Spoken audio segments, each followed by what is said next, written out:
Namaste children, how are you? Did you read the lesson equality? Did you watch the video? Any doubt? Okay. In the first section, we have seen the right to vote. In the second section, other kinds of equality. Now, we are going to see about the equality in Indian democracy. Indian government has tried to implement the equality in two ways. One is the Indian constitution recognizes every person as equal before law. This means that every individual of the society, including male or female, persons from all the caste, religions and tribes are recognized as equal. Tribes means group of people, பழங்குடியின மக்கள். சட்டத்தின் முன் அனைவரும் சமம். So all the sectors are equal before law. This is not to say that equality ends. It does not. இதெல்லாம் செய்யறதுனால inequality சொசைட்டில குறைஞ்சிருக்கான்னு கேட்டா இல்ல. But at least in the democratic India, the principles of the equality of all persons is recognized. That is accepted. Earlier, there is no law existed to protect the people from the discrimination or ill treatment. Now, there are several laws to maintain the dignity and equality. Article 14 guarantees to all persons equality before the law and equal protection of the law. Article means section or part of the constitutions. Example, law of human rights, right to free and compulsory education. Next one is government programs and policies. Several schemes are implemented by the government to remove the inequality from the society. All government programs and policies help the disadvantaged communities. Example, to remove poverty, the government started the program Poverty Alleviation Program. To remove the poverty, this program was started. Why? The main reason of this inequality is poverty.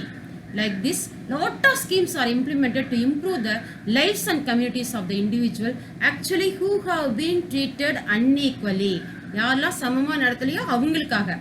These schemes are ensure the equality of the society. The best example is midday meal scheme.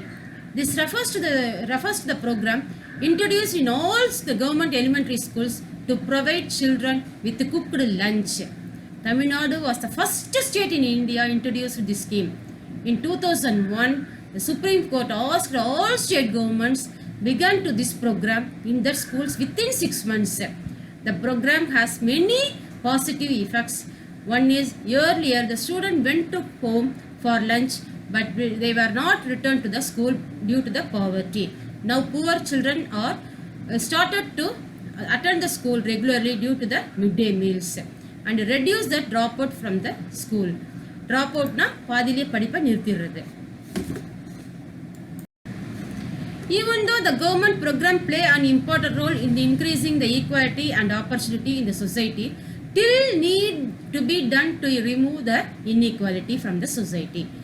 One of the main reason of this is that attitude change very slowly. That is habit change very slowly. Even though persons are aware that discrimination is against the law, they continue to treat the people unequally on the basis of their caste, religion, disability, economic status and because they are women. Already we have seen the story of Om Prakash and Ansari. It is only when people began to believe that no one is inferior and that every person deserved to be treated with dignity. எல்லாரும் சொசைட்டியில் சமம் தான் அப்படிங்கிற எண்ணம் வரணும். Established equality in the democratic society is a continuous struggle because various communities in India contribute the society. Next one, issues of inequality in other democracy. Is India only democratic country struggle for inequality? Not at all. The issue of inequality continues in many democratic countries around the world, even the advanced countries also. This is the important issue in the world. For example, the United States of America, the African Americans are treated largely unequal.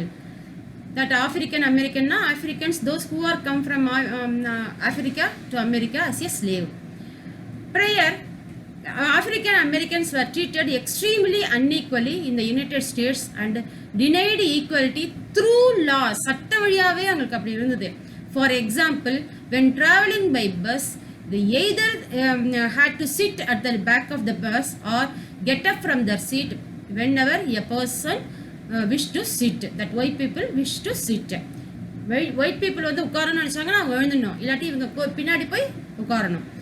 There was a movement in late 1915 to push the equal right from African American by Rosa Parks. I sent the video about the Rosa Parks. You have to see that one. The life of Rosa Parks. She sat down to stand up for civil rights. 90 years ago, when Rosa Parks was growing up in Alabama, life was very unfair in the world she lived in. Black and white people were not treated equally, even though under the 14th Amendment of the US Constitution, the law said they must be. Instead, the government came up with a trick called separate but equal, which meant that people could still be segregated by race and skin color. In bathrooms, in shops, in restaurants, and at drinking fountains. Not very equal, right? Rosa Parks was born on February 4th, 1913. Her mother was a teacher and her father was a carpenter.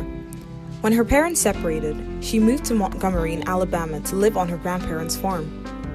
From there, she had to walk to school. Only white kids could use the bus. When her grandmother became sick and needed care, she was forced to quit school and look after her. At 19, Rosa met Raymond Parks, a barber and political activist in the fight for equal rights.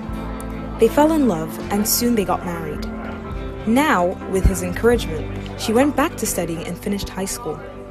At that time, less than 7% of the black community graduated high school, so Rosa already stood out from the rest. After graduating, she settled into married life and took on a bunch of jobs, like doing laundry, mopping hospital floors, working in domestic service, and sewing and repairing clothes. Through her husband Raymond, Rosa got involved in the important work at the NAACP, the National Association for the Advancement of Colored People. Soon after, she started working as a secretary at the office in Montgomery, Alabama.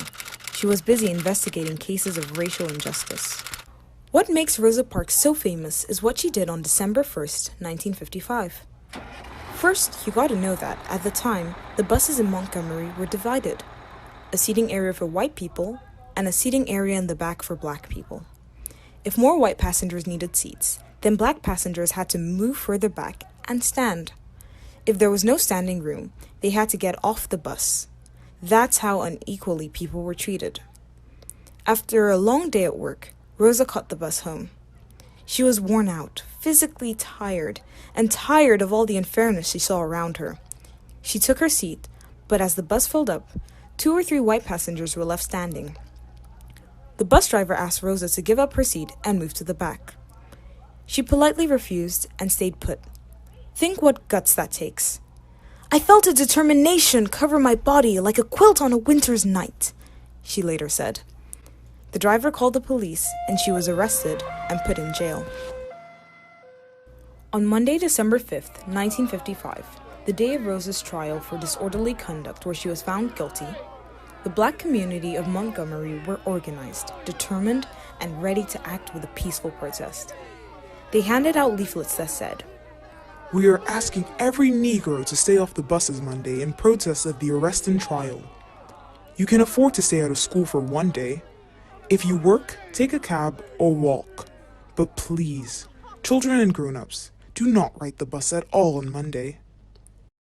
That Monday, no one used the buses. Everyone stuck to the boycott. People organized car sharing. Cabs charge only 10 cents for a ride, and a lot of the 40,000 people just walked. Do you have any idea how long they kept up the protest?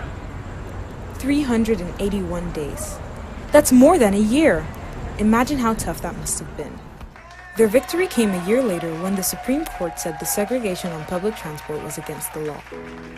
Rosa Parks devoted the rest of her life to the fight for equal rights. Rosa wasn't the first to refuse to give up her bus seat to a white passenger. Don't forget brave women like Lily Mae Bradford, Irene Morgan, and Claudette Colvin, and other activists before her who did the same. Rosa Parks died in Detroit, Michigan in 2005 at the age of 92. Today, Rosa's defiance remains a symbol for us of everything we admire: courage, integrity, dignity, and true determination. No wonder she lives on forever as the mother of the freedom movement.